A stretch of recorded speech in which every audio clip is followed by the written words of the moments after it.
Bonjour et soyez les bienvenus dans cette session très exceptionnelle des dialogues du savoir qui est présentée et organisée par le Programme des Nations Unies pour le développement et également la Fondation du savoir Mohamed Ben Rachid Al Maktoum et qui permet de renforcer le savoir dans toutes ses facettes. Nous avons le plaisir et l'honneur d'accueillir un des grands une grande personnalité et aussi euh, une des personnalités qui a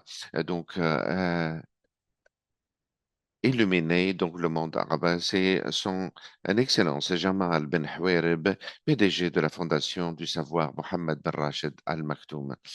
Votre Excellence, Son Excellence Jamal Ben Houarib n'est pas seulement un écrivain, mais aussi c'est une personnalité très importante et connue pour son émission Ar-Rawi, qui est connue dans toutes les radios et télévisions arabes. Il a présenté beaucoup de recherches qui ont redonné la faveur aux savants arabes et musulmans dans le monde arabe. Il a donc contribuer à mettre en place des plans des ponts entre le passé et l'avenir. Sa présence avec nous n'est pas seulement un honneur pour nous, mais aussi c'est une opportunité de plonger dans cet héritage arabe. Le, ti- le titre de notre session, c'est les savants arabes, une marque immortelle sur la civilisation mondiale. Nous allons partir avec Monsieur son Excellence Jamal bin Huraib à travers l'histoire et de voir comment les savants arabes ont contribué dans les domaines, donc la médecine, la chimie, la philosophie.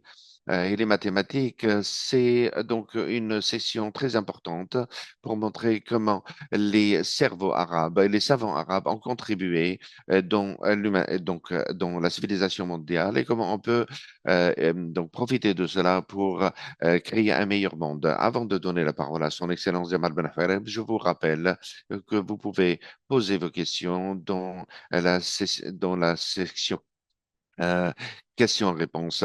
Et nous laissons maintenant la parole à son Excellence Jamal Ben Khareb, qui a une empreinte dans l'histoire humaine. Votre Excellence, à vous. Bonjour tout le monde.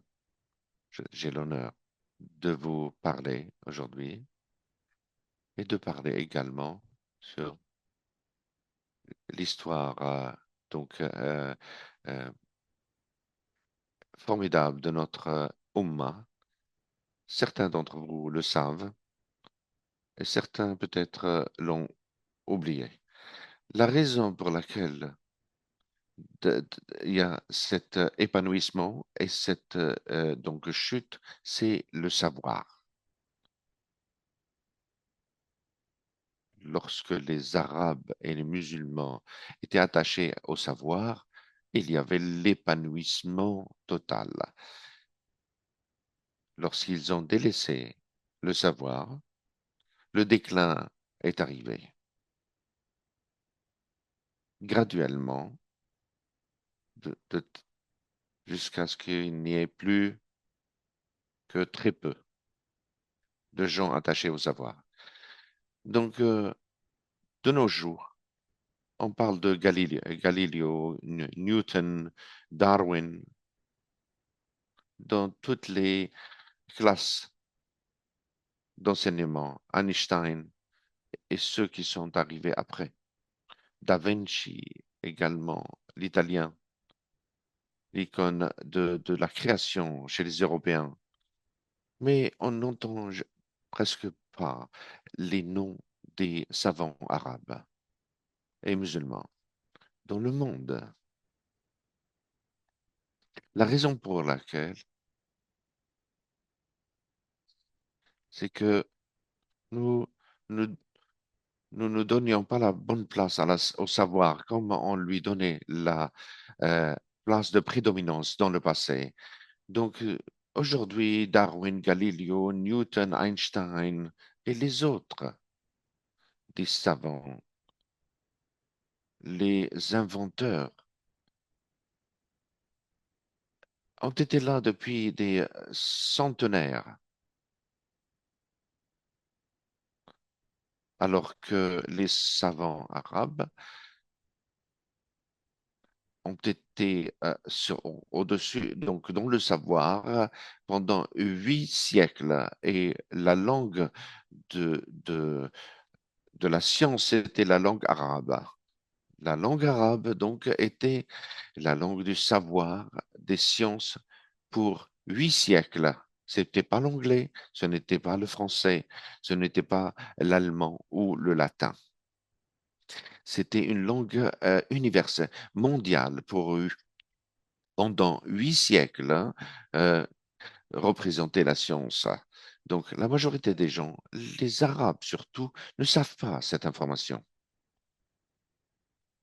Les savants et les Arabes, quand je dis les savants arabes ou musulmans, je ne parle pas de la race, mais je parle de la langue. Parce que tous les savants arabes de l'époque, donc leurs livres étaient édités, publiés, je dirais, donc écrits en arabe, parce que c'était la langue donc du savoir. Nous commençons. Ce sont des connaissances donc formidables et sur des savants qui ont laissé leur empreinte dans la civilisation universelle, mondiale. Nous, nous voulons connaître quelques-unes de ces inventions et de voir les épisodes dans leur vie et de connaître quelques contributions de leur travail. Est-ce que vous êtes prêts pour entendre cela? Si je dois parler de ce sujet, j'ai besoin d'1 mois, peut-être ce n'est pas assez, parce que c'est un océan de savoir qui est présent dans les livres et dans les manuscrits, et les Arabes euh, ne s'intéressent pas trop à leur passé. Donc, il y a des inventions qui ont été avant notre siècle ou notre ère, donc des faits scientifiques formidables. La majorité n'en savent pas. Et il y a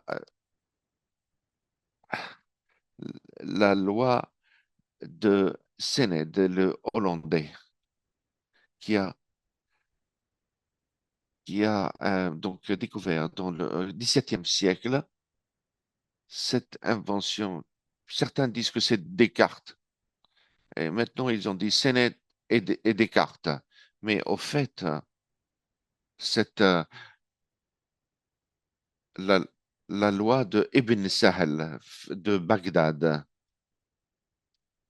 parce que Ibn Sahel, avant plusieurs siècles avant eux, a décrit l'angle d'arrivée, de chute de la lumière et sa déviation.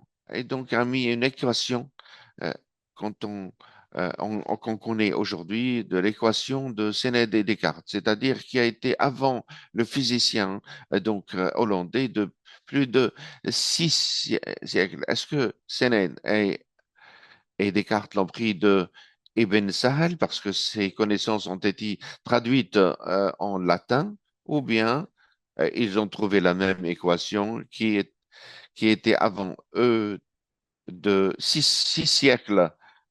Mais pourquoi on ne dit pas c'est l'équation ou la loi de Ibn Sahel et on l'a dit c'est la loi de Sénède et Descartes.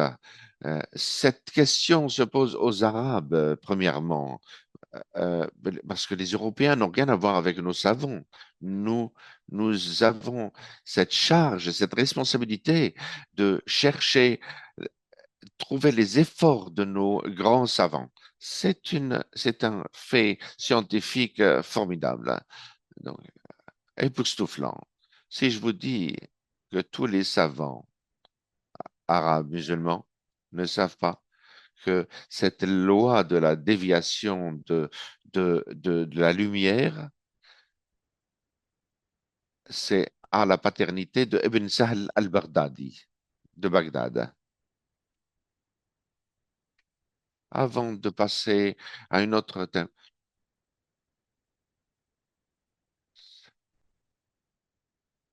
de regarder une vidéo depuis 10 ans. C'était, je crois, un film sur plus de 1000 inventions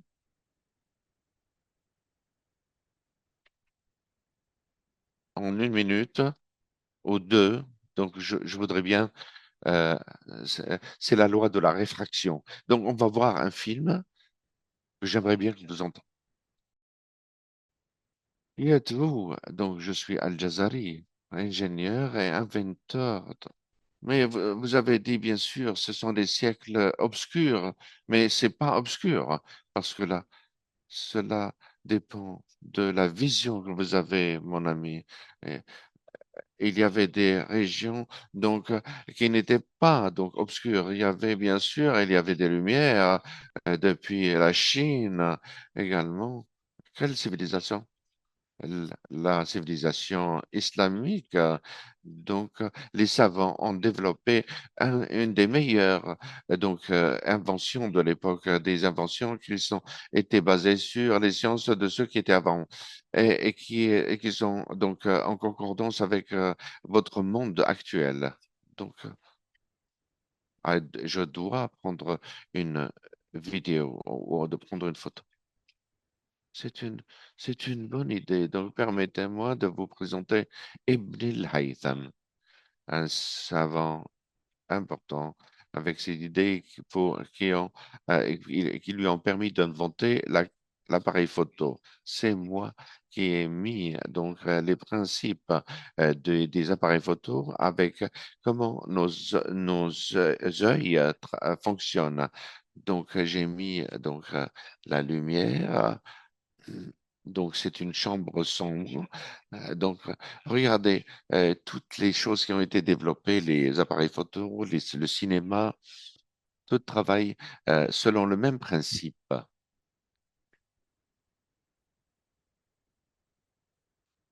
Soyez vigilants. Qui est cette personnalité? C'est mon ami Abbas ibn Firnas. Il a pu très fortement que l'être humain peut voler. Donc, il a pensé à voler avant 1000 ans. Quand vous voyagez par avion, vous devez vous rappeler Abbas ibn Firnas. Soyez prêts. Je suis prêt à partir.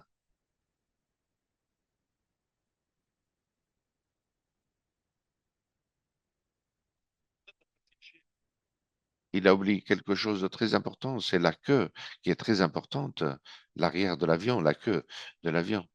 Est-ce que vous m'avez appelé? Mon ami, pouvez-vous vous présenter? Ah, je suis Abu Qasim Al-Zahraoui. Je suis connu par Abu Jarrah. Vous avez fait des, s- des surgeries, donc j'ai besoin du scalpel. Je vais utiliser les intestins des animaux. Ces fils sont pris donc des intestins des animaux. Donc, même vos chirurgiens modernes l'utilisent toujours encore. Je dois partir pour ma chirurgie. Donc, merci, c'est suffisant. La vidéo nous donne, la vidéo est plus longue, cela, bien sûr, qui montre beaucoup de savants et des inventions des Arabes musulmans dans le passé. Mais je voudrais revenir à Al-Bayruni découvert, qui a mesuré la moitié de la superficie de la Terre, euh, 3 3920 milles, donc avec une marge de 2% qui est 3000 800 000. Une précision que les Européens n'ont pas trouvée que récemment. Donc, après avoir découvert cela, donc il a découvert qu'il y avait une autre terre au-delà de la terre ancienne qu'il connaissait. Donc, que Bayrou a dit que si l'Europe avait donc superficie du tiers de la Terre, on doit, il doit y avoir une autre d'autres terres qui en fait une intuition qu'il avait sur la découverte des Amériques, du continent américain. Donc, avant des siècles et des siècles de ceux qui ont découvert le continent américain. Ce sont des informations qui ne sont pas enseignées, bien sûr, dans les universités ou dans les écoles. C'est un inventeur ou un savant qui a pu mesurer avec des outils très modestes et très simples. Il y a des outils qui peuvent programmer. Et ces outils, on croit, qu'ils ont été inventés avec la révolution donc scientifique moderne de l'informatique. Mais les savants Ibn Moussa Ibn Shakir dans le 9e siècle ont inventé ce qu'est la première machine qui pouvait être programmée. Ils ont, ils ont écrit un livre. C'est pas c'est c'est le livre de Hayal qui veut dire bien sûr le livre de l'ingénierie. C'était une boîte musicale qui pouvait faire de la musique être programmé pour faire des, euh, des chansons, des pièces musicales. Donc, ils ont inventé une flûte qui fonctionne avec donc la vapeur et qui peut être programmée. Et cela fonctionne bien sûr en changeant quelques pièces à l'intérieur pour changer le ton et le son qui sort de cette flûte. C'était il y a plus de 1100 ans. Donc, c'est un appareil qui a été programmé mécaniquement, qu'on peut appeler aujourd'hui robot primaire. Donc, il y a une autre question qui est très importante également, la question du savant Al-Kindi. Vous avez tous entendu. Donc, vous avez parlé de la cryptologie. Les armées essaient toujours de casser la cryptographie. Donc, Ishaq el-Kindi, au 9e siècle, il a inventé cette science de la cryptologie et décryptologie. Et si c'est lui qui a mis cette théorie de faire des lettres redondantes pour découvrir les mots de passe ou les messages cryptés. Et c'est une question très délicate. Et ceux qui et sont intéressés par cela peuvent donc découvrir la pertinence de Al-Kindi dans cette cryptologie.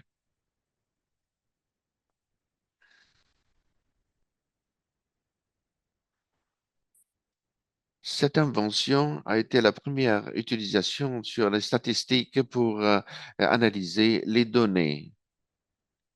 Aujourd'hui, cette science est basée sur les officiers d'intelligence pour décrypter les messages. Donc, cryptés. Donc, une question formidable au 9e siècle et nous sommes au 21e siècle aujourd'hui. Donc il a créé cette théorie ou cette science sur la cryptologie et sur les lois, les sciences des, des visions. Il y en a tellement. Et aussi d'autres savants, autres que Ibn Haytham, qui ont contribué à changer toutes les théories scientifiques sur les visions. Ibn al-Haytham a corrigé la théorie des Grecs. Donc, il a compris que la lumière rentrait dans les yeux au lieu d'aller le contraire. Et donc, il était à l'avance de 5 siècles sur la méthodologie de la recherche scientifique. Donc, Ibn Haytham invite toujours les scientifiques à donc pratiquer, à faire des expériences. C'est la science basée sur l'expérience. Vous avez entendu parler de bien sûr, cette chambre sombre, noire, où il y avait un petit trou. euh, on voit donc l'image renversée ou l'objet renversé. Ensuite, il a euh, créé, écrit un livre qui a un titre Al-Manadhr, et qui était donc la référence pour les scientifiques, les savants européens. Il y a aussi également un autre savant très célèbre. On lui a demandé, son nom c'est Sharif Al-Idrisi. Roger II lui a demandé de dessiner une carte du monde en 1152. Donc, les cartes, la, la première carte véritable et véridique, qui était la base de toutes les cartes après, se sont basées sur les sciences de Al-Idrisi. C'est lui, donc, le père, donc, de la cartographie dans le monde en 1145, pardon, 54. Selon, bien sûr, selon donc les principes des sciences islamiques, hein. Donc, c'est avec des détails très précis sur l'Europe, sur la sphère du nord et du sud. Maintenant, bien sûr, on voit qu'il y a. que- Donc, on se demande comment il a pu dessiner tout cela alors il était en Sicile. Mais la science à son époque, la, la science islamique était très, très forte. L'Idrissi est considéré encore une fois comme le père de la cartographie. Également,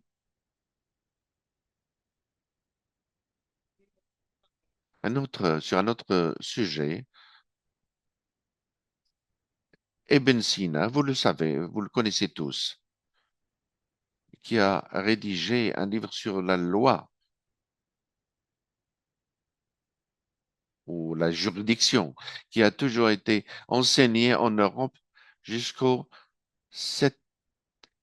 17e siècle.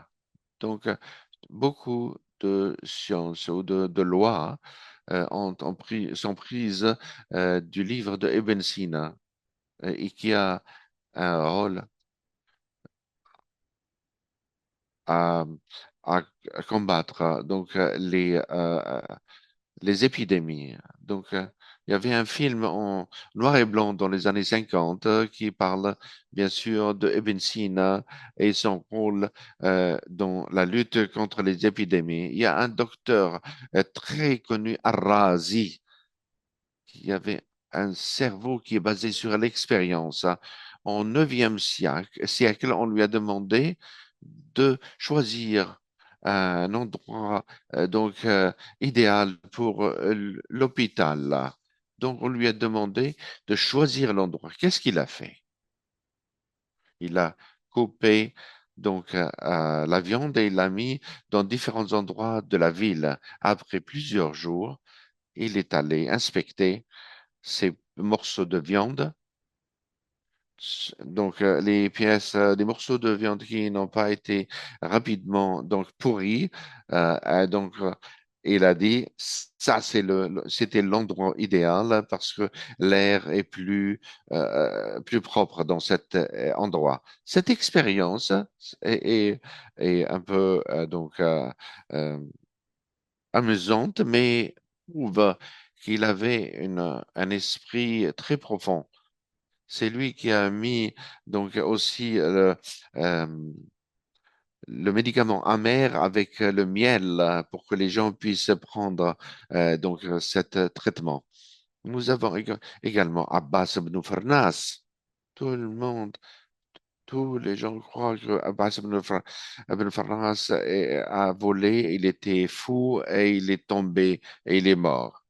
Mais la vérité, si on s'attarde un peu, parce que nous lui avons pas donné ça exprès. Et donc, le poète donc, a dit de lui qu'il volait comme Al-Anqar, qui est un animal fictif, donc imaginaire. Il est en train de louer euh, ce savant. Et nous enseignons à nos enfants qu'il a volé puis qu'il est tombé. Il a volé à 65 ans. Et il a volé plusieurs fois de plus haut sommet de Cordoba, euh, du minaret de la mosquée. Et une fois, son atterrissage n'était pas bien. Donc, et il s'est un peu fracturé, mais il a continué après plusieurs mois. Mais je vais vous donner une description de ce savant.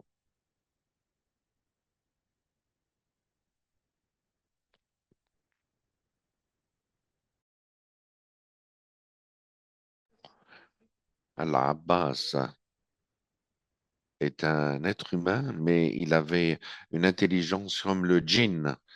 Donc, on lui donnait une intelligence pertinente. C'est le premier qui a fait une voûte céleste dans sa maison. Donc, ces voûtes que vous voyez construites par les Allemands. Donc, quand vous rentrez dans sa maison, vous voyez cette voûte céleste avec les étoiles.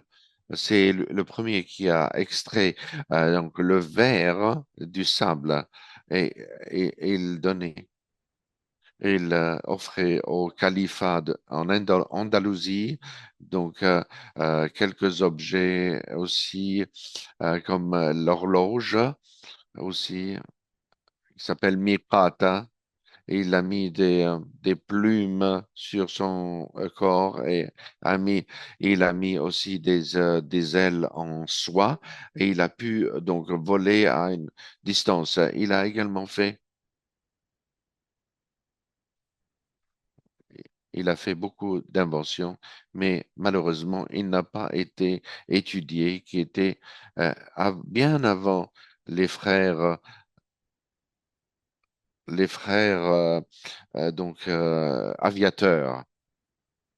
Je ne veux pas dire qu'il a inventé les avions, qu'il a construit les nefs d'avions, mais c'est le premier qui a fait une expérience réussie de voler. Et il est décédé après à un âge dépassant les 85 ans. Il y a un autre savant très connu. Ah, si vous voulez bien mettre la vidéo, ce serait bien. Merci. Pour réaliser son rêve de voler. Donc, il a étudié les ailes des oiseaux. Il a bien sûr fait des calculs sur la vitesse de l'air et aussi les angles des ailes. Et aussi, il est allé sur le minaret et il a sauté. Donc, euh, contrairement à ce que les gens croient, il n'est pas tombé immédiatement, il a continué. Mais première chose, il a pu chuter, mais au fait, c'est parce qu'il a oublié la queue. Et donc, après des mois de cette blessure dans le dos, il a pu vivre 12 ans après cela. Cette vidéo explique comment. euh, Al-Abbas ibn Farnas, l'inventeur, le musicien, le savant, le philosophe. Il y a une personne ici aux Émirats, mais vous ne le connaissez pas, qui a un livre qui s'appelle Al-Fawaid. Je vais voir la couverture dans quelques instants. C'est celui qui a changé la navigation maritime dans le monde, l'écrivain de ce livre, avec dans la présentation de Dr Abdallah Youssef El-Ghanem. Il a montré, il a inventé l'aiguille magnétique, la boussole.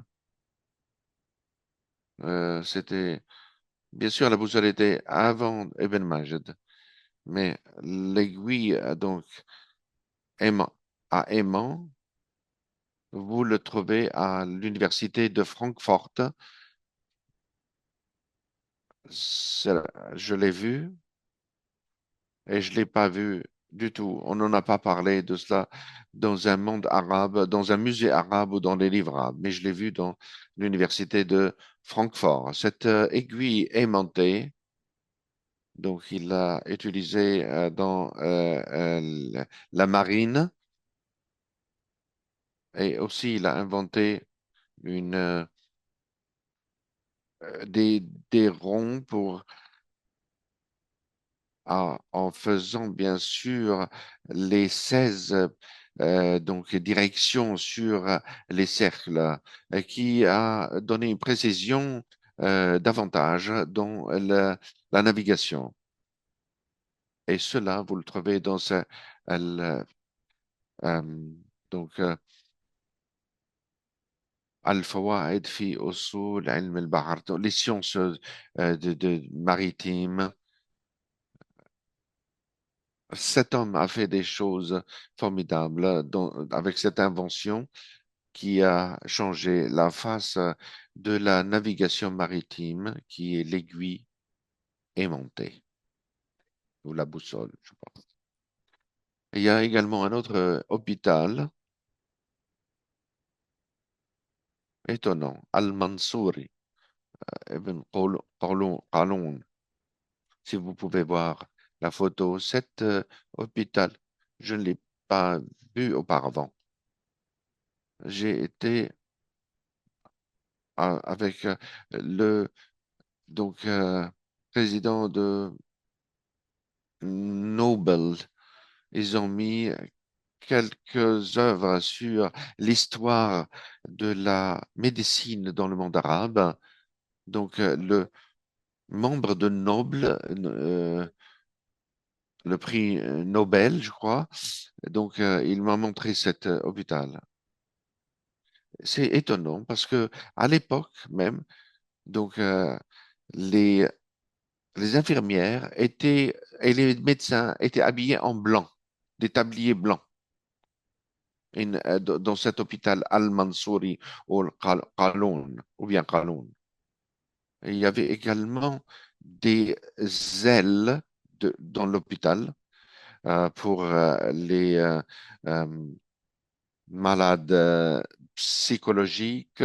C'est la première fois qu'on avait des ailes spécialisées dans cet hôpital. Également, il y avait une réunion des médecins pour étudier tous les cas présentes dans, dans l'hôpital. Et on distribuait aussi de la nourriture, des habits gratuitement aux patients.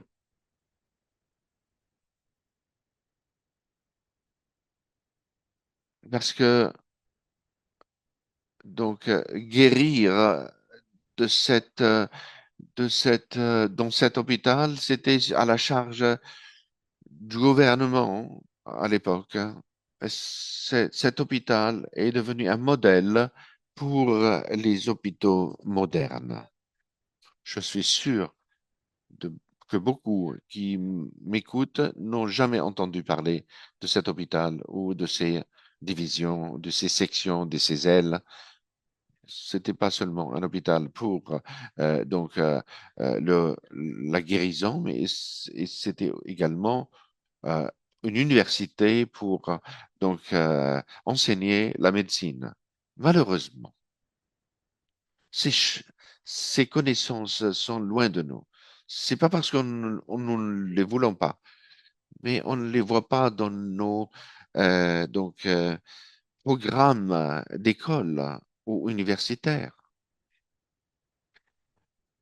Parce que nous avons besoin de motiver les jeunes arabes pour prendre exemple avec leurs ancêtres. Nous avons parlé de Ibn Kindi al-Abbas, Ahmed Najed, Avicenne. Nous avons cité beaucoup de ces savants. Mais comme je vous ai dit, j'ai besoin d'un mois. Vous voyez cette montre qui vient de passer? C'est l'horloge de Ibn al-Jazari, avant Da Vinci, de 300 ans, ce qui est dans le livre de l'ingénierie. Tout ce que vous voyez, avec l'éléphant, l'oiseau, le dragon, tous sont en mouvement. C'est un robot d'une horloge primaire qui il doit nous rendre, nous donner cette idée. Comment Ibn al-Jazari, avant 300 ans, ou 400, 500 ans avant la révolution industrielle, de faire bouger les choses, ces objets. On a repris la fabrication de cette horloge, de ce prototype, et ça fonctionne.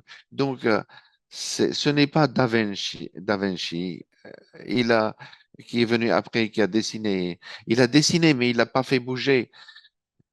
Mais ce savant arabe a fait bouger 57 appareils, et on doit le considérer comme l'icône de la création, alors que Da Vinci a été célébré en Europe. Est-ce que Ibn al-Jazari peut trouver un écho dans le monde arabe et la civilisation arabe? Ce sont les savants du passé. Est-ce qu'il y a, après la chute de l'Andalousie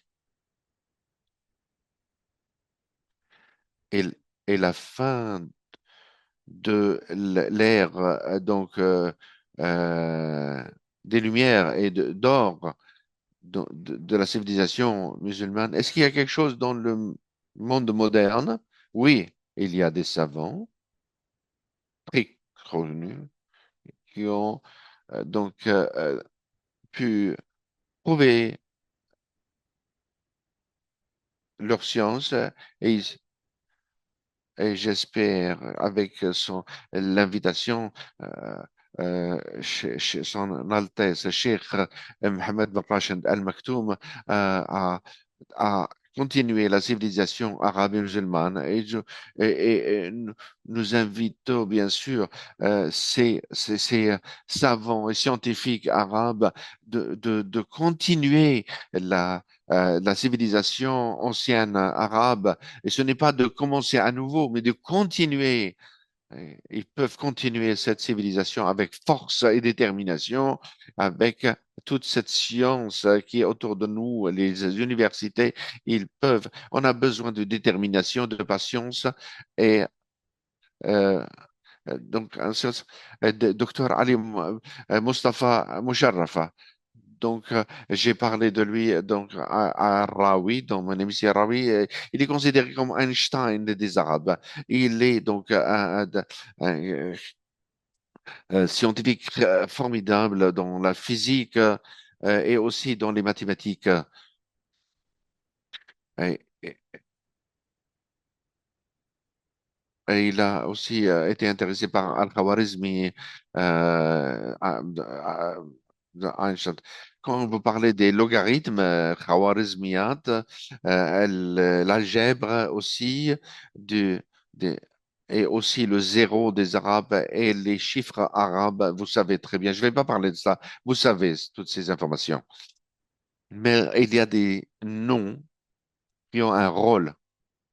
Docteur Samira Moussa, donc une savante pour le nucléaire et aussi qui a eu deux fois le prix Nobel euh, avec l'invention ou quelque chose qui a rapport avec les rayons. Elle a obte- obtenu sur un doctorat en radiation nucléaire et, et elle voulait utiliser cela pour la médecine et autres et qui est arrivé, qui s'est réalisé un peu après. Et aussi docteur Farouk El-Baz, d'Égypte, d'Amérique, des États-Unis, qui a travaillé avec NASA. euh, et il a dit que j'ai choisi les endroits des astronautes sur la Lune et également une autre personne qui est responsable spécialisée dans la science des nanos et a eu le prix en 2007 pour utiliser les technologies de nano pour lutter contre le cancer. Donc cette science, certains l'ont pris pour la commercialisation, mais pour lui c'était pour et aussi il a la règle la la chimie des lumières, docteur Huda Az-Zorbi, qui est savante du Liban sur sur certaines maladies. Euh, donc euh, Elle est professeure à l'université aux États-Unis. Donc, elle a eu le prix Nobel en 2016. Ce sont quelques exemples, mais il y a tellement de savants dans le monde, pas seulement dans le monde arabe, seulement des Arabes, des musulmans qui ont un rôle très grand pour enrichir ceux qui ont reçu le prix Nobel. Professeur Peter Mdawar du Liban, anglais, donc, euh, donc euh, qui a trouvé le système de l'immunité. C'est la première personne arabe qui a remporté le prix Nobel. C'est en médecine et c'est le seul arabe dans la médecine. Il a eu ce prix Nobel en médecine. J'espère que parmi vous qui m'entendez, vous pouvez. Elias James Khoury, en 1928, né en 1928, il a eu un prix Nobel sur la chimie, donc sur de la chimie biologique, aussi docteur qui est un des savants du prix Nobel qui ont inventé. J'ai pas entendu le nom du savant.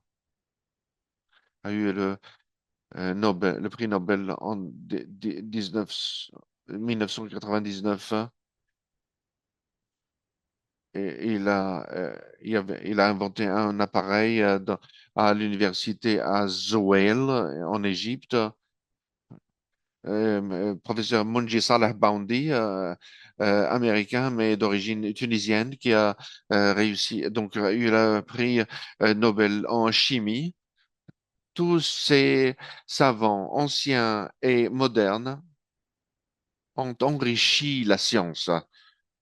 Mais si vous comparez ceux qui ont remporté les prix Nobel en général, en nombre, ne sont pas des Arabes ou des musulmans.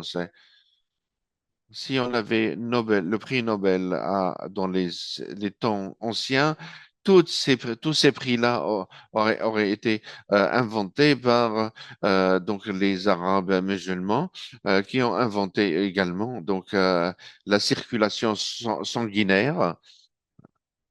Ce recul, bien sûr, il y a des raisons pour ce recul des sciences arabes.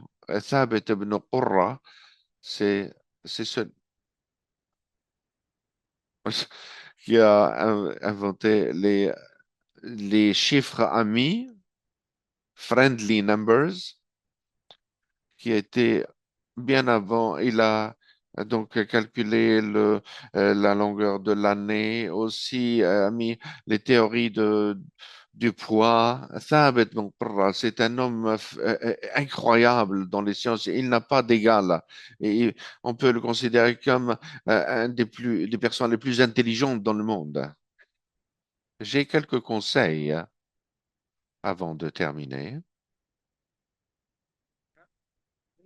Premier conseil que je vous donne à vous tous, de vous intéresser dans la recherche. La recherche, ça va élever la personne. Lire, bien sûr, tout le monde doit lire, mais certains d'entre vous qui aiment la science, ils doivent s'intéresser à la recherche et de rechercher les endroits qui sont intéressés par la recherche, que ce soit aux Émirats arabes unis ou dans d'autres endroits du monde. Parce que quand il est dans un environnement de recherche, il va élever son niveau et il va trouver des idées euh, pour qu'il puisse ajouter à la science et au savoir, donc ajouter quelque chose de formidable.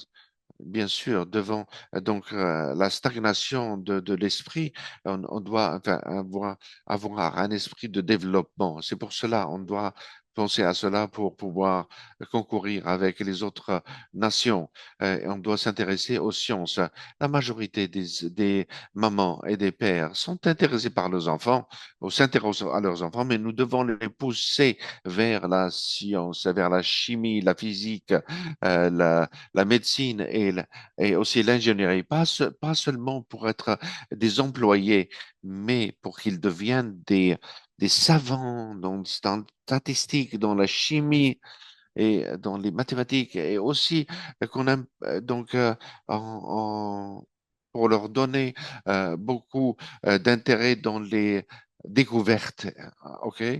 Donc, j'espère, après tout, ceux qui m'entendent, m'écoutent maintenant, de ne pas être feignant et de s'intéresser à la science et de voir, de regarder les anciens savants qui ont trouvé la théorie de la réflexion de la lumière et qui ont aussi inventé les outils de chirurgie et aussi par l'expérimentation, le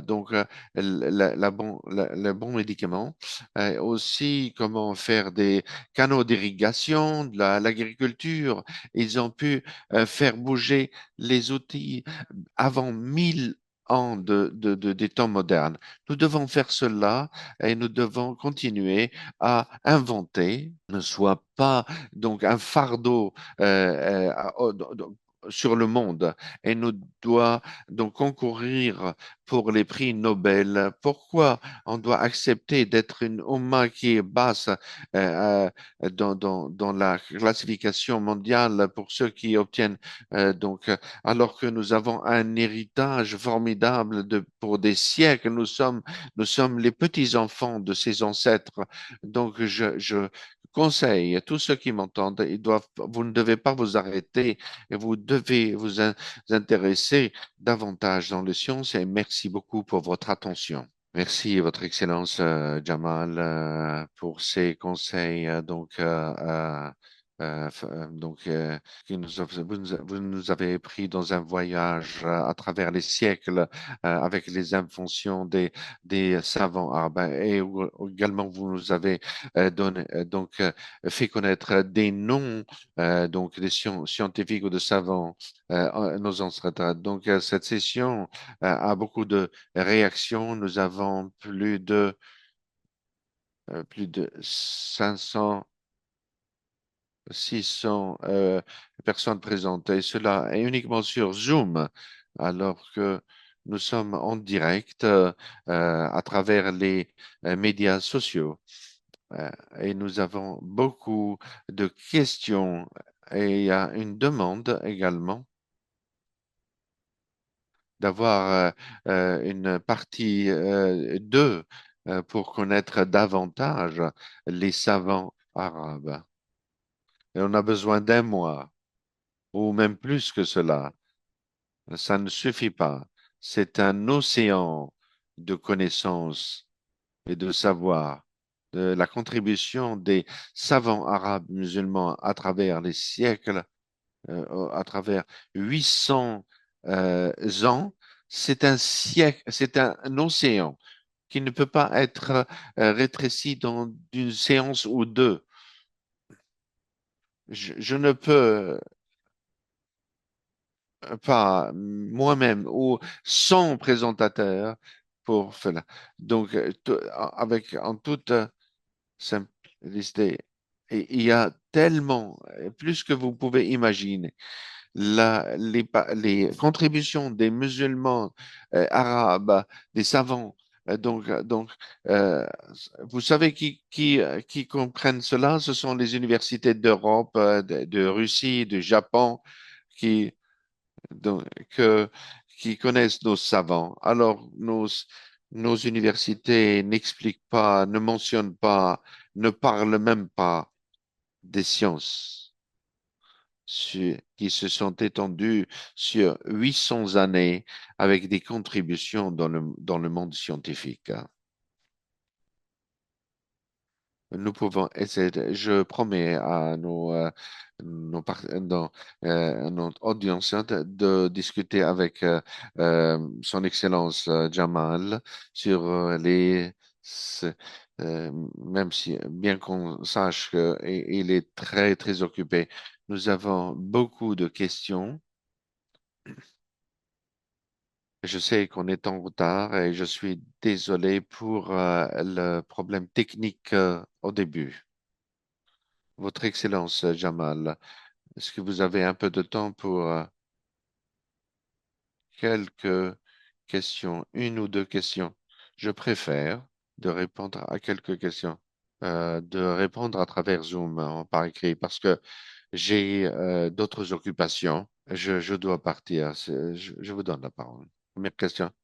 Vous êtes parmi les rares qui se sont concentrés sur raconter l'histoire d'une perspective scientifique. Pourquoi le récit euh, littéraire a eu la prédominance dans le monde arabe par rapport au récit scientifique? Le récit scientifique n'a pas d'acheteur, je dirais. Alors que, bien sûr, les livres littéraires sont vendables. Donc, si vous êtes un écrivain scientifique, vous ne trouvez pas d'acheteur.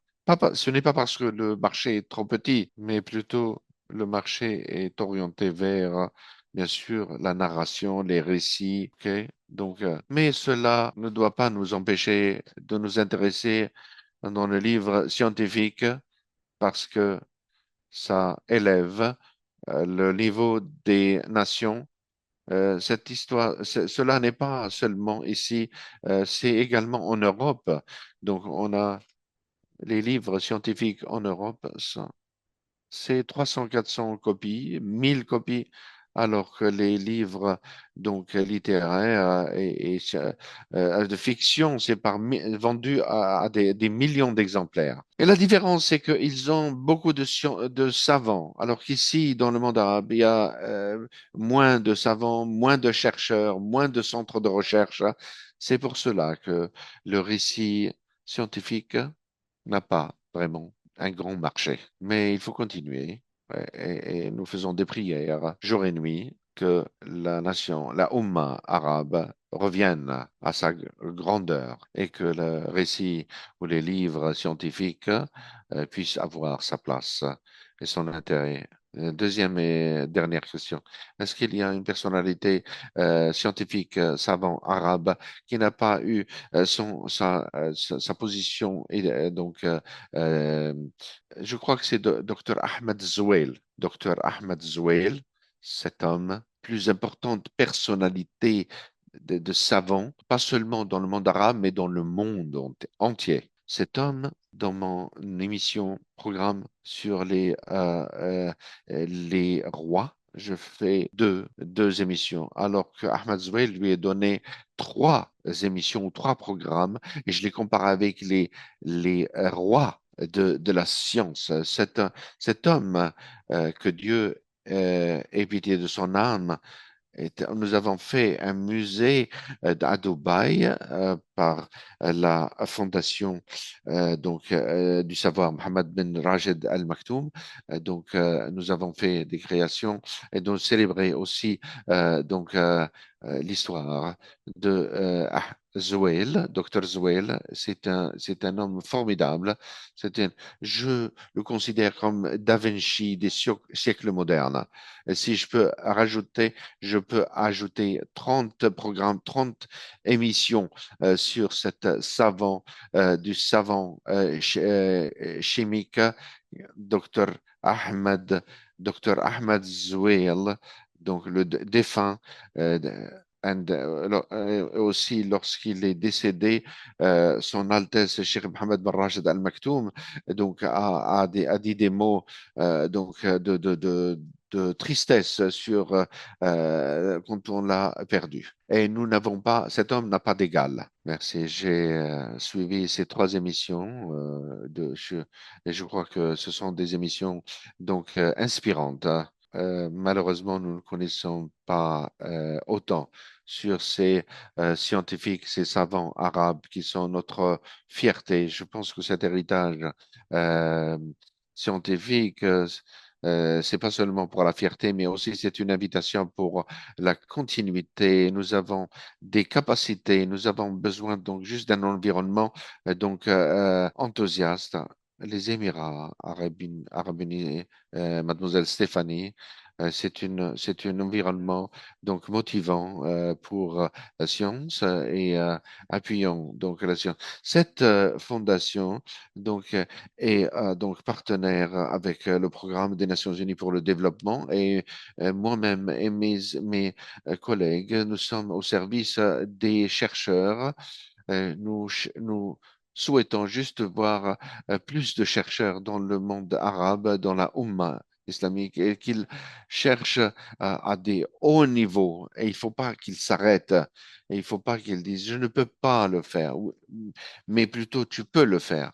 Qui, Celui qui a calculé la moitié de la surface de la Terre avec précision, avec des outils très modestes, mais aujourd'hui, vous avez tout l'appui avec l'intelligence artificielle et vous pouvez atteindre des niveaux très, très hauts. Merci beaucoup. Merci, Votre Excellence Jamal Ben Houere. Merci à tous pour votre présence. J'espère que cette émission est un début pour la méditation et de donc renforcer l'esprit de la science. Et on vous retrouve après l'Aïd et joyeuse fête à l'Aïd.